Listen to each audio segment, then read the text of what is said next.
Hey everyone, today I'm going to show you how to fix the crash on startup issue in OBS. So let's get started with this quick tutorial. First, in the bottom left corner of your screen, click the Start button or the Windows icon.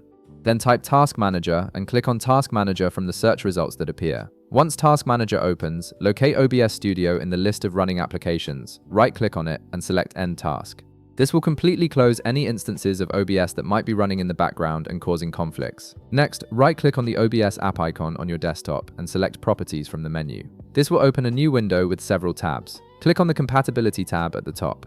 Here you'll see various compatibility options that can help resolve startup issues. Check the box next to Run this program as administrator. Running OBS with administrator privileges often resolves permission-related crashes and allows the program to access all necessary system resources.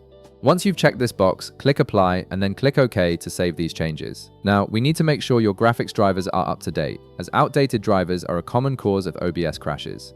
Click the Start button in the bottom left corner again, type Device Manager and click on it from the search results. In the Device Manager window, double-click on Display Adapters to expand this category. You'll see your graphics card listed here.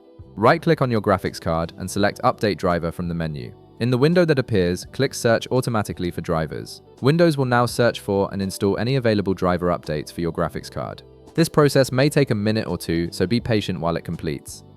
After updating your drivers, there's one more important step. Click the Start button or Windows icon in the bottom left corner once more. Type Graphics Settings and click on it from the results. In the Graphics Settings window, click the Browse button. Navigate to your computer folder, select the OBS Studio installer and click Add. This registers OBS with Windows graphics settings. Once added, you'll see OBS appear in the list of applications. Click on it, then click Options.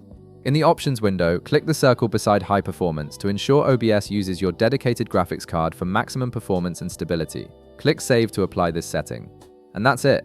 You've now configured OBS to run with administrator privileges, updated your graphics drivers, and set it to use high-performance graphics. These steps should resolve your startup crash issue. If this video helped you out, be sure to leave a like, subscribe, and I'll see you in the next one.